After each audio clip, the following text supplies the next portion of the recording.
हे बघा मस्त खुसखुशीत करंजी झालेली आहे बघा। एक करंजी ना फोडून पण दाखवते मी तुम्हाला। एकदम खस्ती करंजी झालेली आहे बघा।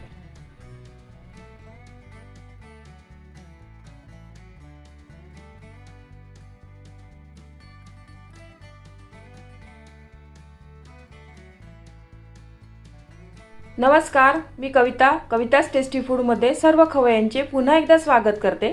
आज आपण खुसखुशीत मटार करंजी कशी करायची ते पाहणार आहोत। थंडीच्या दिवसात बाजारामध्ये खूप छान मटार मिळतो। या सीझनमध्ये एकदा तरी मटार करंजी झालीच पाहिजे। ही करंजी करायला खूपच सोपी आहे आणि चवीलाही खूप छान लागते। करंजी चांगली खुसखुशीत व्हावी, सारण चांगले कोरडे कसे करायचे यासाठी यामध्ये मी भरपूर टिप्स सांगितलेले आहेत। तरी व्हिडिओ स्किप न करता पूर्ण पहा। चला तर ही खुसखुशीत मटार करंजी कशी करायची ते पाहूया। तुम्ही या चॅनलला अजून सबस्क्राइब केले नसेल तर जरूर सबस्क्राइब करा, ते निशुल्क आहे। यासाठी लागणारे साहित्य, इथे मी ताजा मटार 2.5 कप घेतलेला आहे। हा मेजरमेंटचा कप आहे ना, याच्याने हा 2.5 कप मटार घेतलेला आहे। याच कपाने ना 2 कप मैदा घेतलेला आहे। एक छोटा बटाटा बारीक चिरून घेतलेला आहे। एक छोटी वाटी ओलं खोबरं, खवलेलं ओलं खोबरं घेतलेलं आहे। जिरे, धने पावडर, मनुके, पाव वाटी ना साजूक तूप, ओवा, हिंग, गरम मसाला आणि मीठ। आणि हिरव्या वाटांसाठी ना इथं मिरची, आलं, लसूण आणि थोडी कोथिंबीर घेतली। गॅसवर एका पातेल्यामध्ये ना पाणी गरम करायला ठेवलेलं आहे। त्याच्यावर मी ही चाळण ठेवते। याच्यामध्ये ना आपल्याला बटाटा आणि मटार शिजवून घ्यायचा आहे। हा असा बटाटा शिजवून घेतलेला आहे। तुम्ही नॉर्मल असा आपला वेगळा शिजवून घेतला तरीही चालेल। मी एकाच वेळेला दोन्ही भाव म्हणून असं घेतलेलं आहे। हे मटार आणि बटाटा ना 7 ते 8 मिनिटात आपलं शिजून होईल मस्त।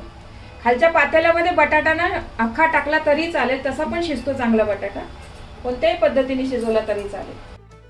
आपलं मटार शिजून होतंय तोपर्यंत ना आपण कणिक मळून घेऊया। मैदा घेतला, त्याच्यामध्ये ना थोडासा ओवा घालते मी। ओवा ना नेहमी असा हातात क्रश करून घालते मी। मीठ थोडंसं आणि तूप। हे तूप मी गरम करून नाही घेतलेलं आहे, साधा नॉर्मलच आहे हे तूप।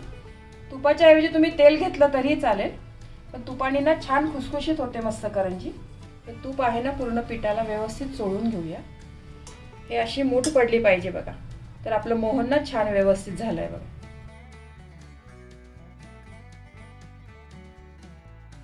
त्यात थोडं थोडं पाणी घालून एक घट्ट गोळा मळून घेऊया आपण। जास्त पातळ नाही मळायचं आपल्याला।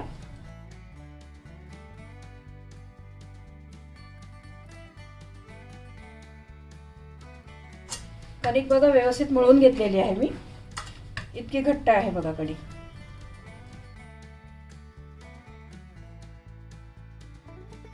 हे पीठ आहे ना एक 15 ते 20 मिनिट रेस्ट करायला ठेवूया। हे बघा आपलं मटार आणि बटाटा ना व्यवस्थित चांगलं शिजलेलं आहे बघा। बटाटा पण बघा चांगला मॅश झालेला आहे आणि मटार पण चांगला मऊ झालेला आहे। एवढं हे शिजवायला ना 8 ते 10 मिनिटं लागलेले आहे बघा मला। याच्यामध्ये ना जास्त मोठा बटाटा नका घालू तुम्ही, एक छोटाच बटाटा घाला। आपल्याला बाइंडिंग साठी फक्त बटाटा घालायचा आहे। आता हे सर्व मिश्रण गार करून घेते। आता आपण मिक्सर मध्ये वाटून घेऊया। आलं,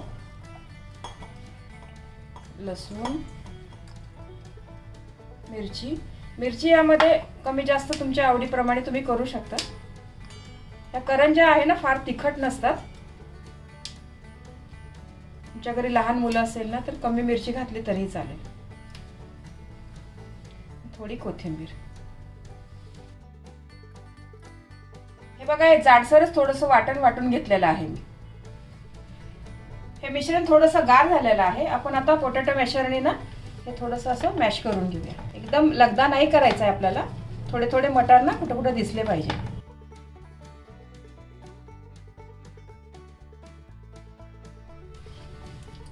हे बघा हे सारण आहे ना मी असं मॅश करून घेतलेलं आहे।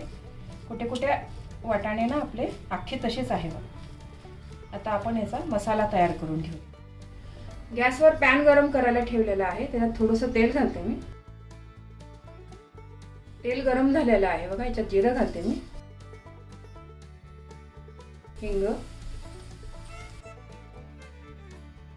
हे हिरवी मिरची आलं लसूणचं वाटण आहे ते घालते. हे वाटण आहे ना चांगलं 1 मिनिट व्यवस्थित परतून घेऊया. आले लसणाचा कच्चा वास आहे ना तो गेला पाहिजे.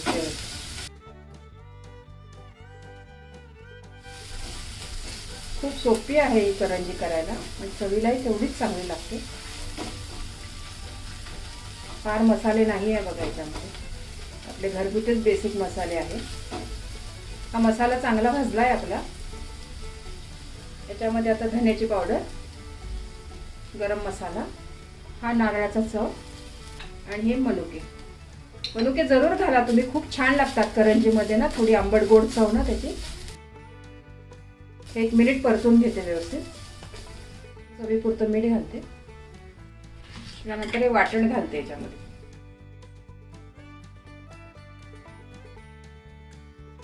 सारण आहे ना व्यवस्थित मिक्स करून घेऊया मसाल्यामध्ये.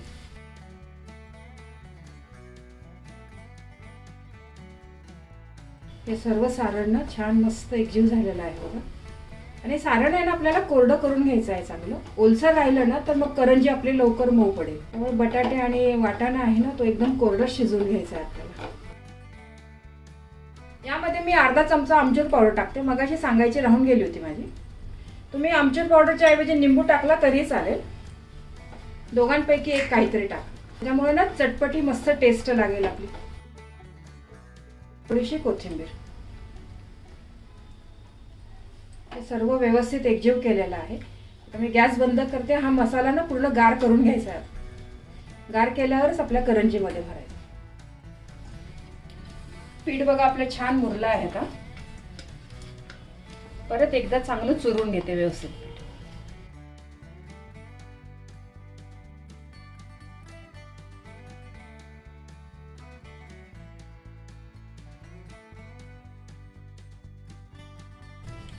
याच्यामधनं गोळे तोडून घेऊया. या करंज्या आहे ना थोड्या जाड असतात आणि मोठ्या पण असतात.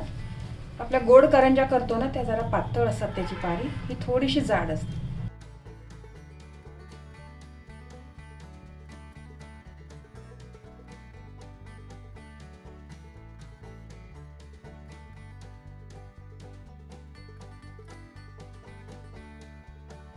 आपलं तुपाचं मोहन एकदम छान झालंय, त्याच्यामुळे अजिबात चिटकत नाहीये बघ, व्यवस्थित लाटल्या जातं. करंजी तुम्हाला कसं लहान मोठी कशी करायची ना त्यानुसार तुम्ही लाटी घेतली तरी चालेल.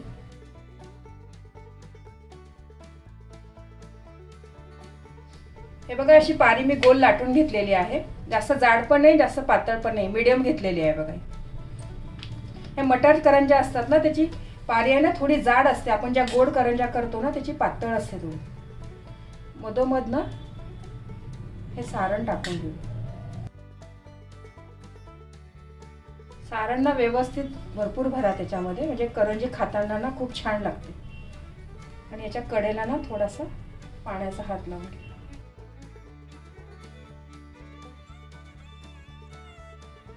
त्या सारणावर असा बोट ठेवून ना ही पारी वरची खालच्या पारीला चिटकून द्यायचं आणि व्यवस्थित दाबून घ्यायचं. त्यात हवा नाही राहिली पाहिजे. त्यात हवा जर राहिली ना तर मग करंजी आपली तेलात फुटू शकते. आणि असं व्यवस्थित दाबून घ्या.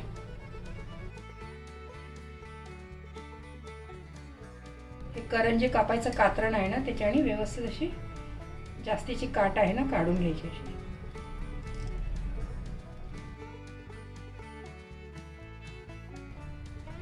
हे बघा किती छान मस्त करंजी तयार झालेली आहे. याला आपण काट्याच्या चमच्याने ना हे असं डिझाईन पण करून घ्या. ही अशी डिझाईन दिसायला पण चांगली असते आणि करंजी आहे ना तेलात अजिबात सुटत नाही असं केल्यामुळे. करंजी जर तेलात सुटली ना असं तर मग तेल पण खराब होतं, चांगली पण दिसत नाही. मग हे बघा मस्त करंजी झालेली आहे. इथे मी करंज्या थोड्या मोठ्या मोठ्या केलेल्या आहे. तुम्हाला जर लहान करायच्या असेल ना तर तुम्ही छोट्या पण करू शकता. तर दिसायला ना थोड्या मोठ्या छान दिसतात म्हणून मी अशा केलेल्या आहे. करंज्या ना एका प्लेटमध्ये असं व्यवस्थित ठेवा आणि कॉटनच्या कपड्याने ना झाकून ठेवायला. हे वरची पारी आहे ना ती सुकली नाही पाहिजे.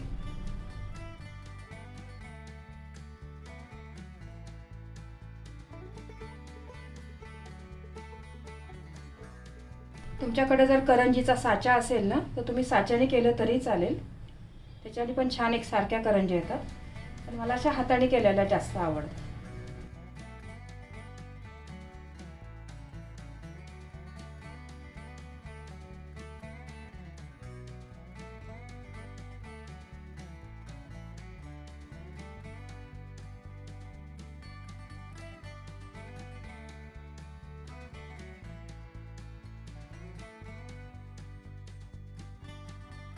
याच पद्धतीने मी सर्व करंज्या करून घेते. इतक्या या पिठामध्ये ना 17 करंज्या झालेल्या आहे बघा माझ्या या सर्व. आणि हे इतकं सारण ना उरलेलं आहे, हे 2 ते 3 करंजीचं सारण उरलेलं आहे. या सगळ्या करंज्या आहे ना मी कॉटनच्या कपड्याखाली झाकून ठेवलेल्या आहेत. आता आपण याला तळून घेऊ. कढईमध्ये तेल गरम करायला ठेवलेलं आहे बघा. तेल ना आपल्याला जास्त खूप गरम नको आहे, मीडियम पाहिजे. जास्त गरम तेलामध्ये जर करंजी सोडली ना तर लगेच वरनं लाल होईल आणि आतनं कच्ची राहील. आणि करंजी ना तेलामध्ये टाकताना नेहमी याचं तोंड आहे ना व्यवस्थित चेक करा, व्यवस्थित बंद आहे की नाही ते.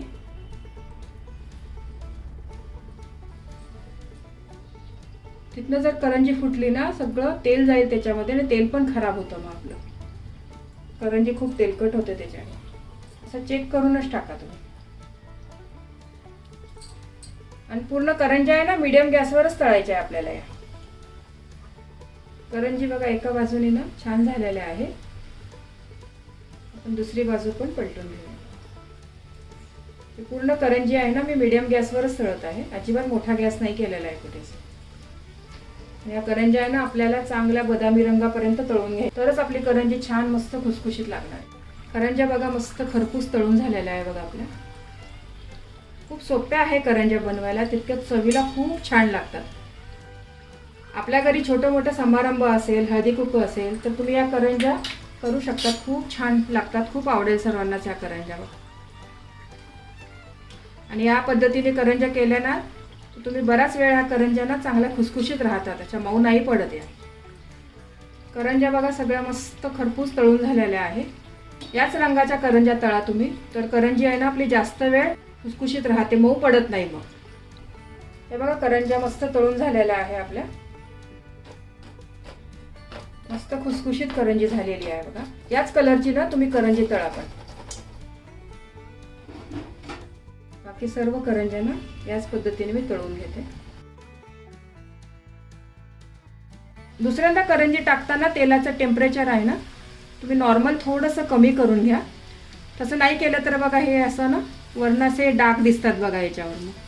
ही पण यामधली ना खूप महत्त्वाची टीप आहे. तेलाचं टेम्परेचर ना आपल्याला जास्त नको आहे करंजी तळताना, ही काळजी तुम्ही जरूर घ्या. सध्या मटारचा सीझन आहे, बाजारामध्ये खूप छान मटार मिळत आहे. सीझनमध्ये एकदा तरी मटारची करंजी झालीच पाहिजे. मटारच्या बऱ्याच रेसिपी मी आपल्या चॅनलवर अपलोड केलेल्या आहे बघा. मटारचा पराठा आहे, मटार पुलाव आहे, त्या पण रेसिपी तुम्ही नक्की बघा. खूप छान आणि सोप्या आहे रेसिपी. तुम्ही जर माझा पहिल्यांदाच व्हिडिओ बघत असाल ना तर तुम्ही जरूर सबस्क्राईब करा चॅनलला, आणि बाजूचं बेलचं बटन आहे ना त्याला पण क्लिक करा, म्हणजे माझ्या पुढच्या रेसिपीचे नोटिफिकेशन ना तुमच्या मोबाईलमध्ये येईल. माझी एकही रेसिपी मिस नाही होणार. सर्व करंज्या तळून झालेल्या आहे. म्हणजे सारण थोडंसं उरलेलं आहे ना ते तुम्ही फ्रीजमध्ये ठेवलं तर 7-8 दिवस चांगलं राहतं, फ्रीजमध्ये खराब होत नाही. परत तुम्ही त्याच्या करंज्या करू शकतात, किंवा करंज्या करण्याचा कंटाळा आला असेल तर त्याच्यापासून सँडविच पण करू शकता तुम्ही, किंवा पराठा पण करू शकता. पण पराठा करत असताना परत मॅशरनी ना ते मसाला आहे तो थोडासा मॅश करून घ्यायचा, कारण त्यात थोडे थोडे मटारचे दाणे अख्खेच आहे ना, तर मग पराठा पण आपला छान होईल, फुटणार नाही मग तो. हे बघा मस्त खुसखुशीत करंजी झालेली आहे बघा. एक करंजी ना फोडून पण दाखवते मी तुम्हाला. एकदम खस्ती करंजी झालेली आहे बघा. हे बघा मस्त खुसखुशीत करंज्या तयार झालेल्या आहे. करंजी अजिबात तेलकट झालेली नाही. तुम्ही एकदा तरी या पद्धतीने करंजी नक्की करून बघा, खूप आवडेल तुमच्या घरी सर्वांना.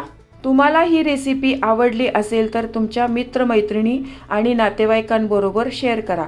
व्हिडिओला लाईक करा व चॅनलला सबस्क्राईब करा. रेसिपीला कमेंट्स करा. तुमच्या कमेंट्स वाचायला मला फार आवडतात. तुमच्या लाईक्स आणि कमेंट्समुळे माझा उत्साह वाढतो आणि नवनवीन व्हिडिओ बनवण्यासाठी प्रोत्साहन मिळते. त्याचबरोबर तुम्ही मला फेसबुक, इंस्टाग्राम आणि पिनइंटरेस्टवर देखील फॉलो करू शकतात. त्यांची लिंक डिस्क्रिप्शन बॉक्समध्ये दिलेली आहे. तुम्ही ही रेसिपी कोणत्या गावातून पाहताय तेही सांगा. तर पुन्हा भेटूया एका नवीन रेसिपीसह. तोपर्यंत मस्त खा, काळजी घ्या. धन्यवाद.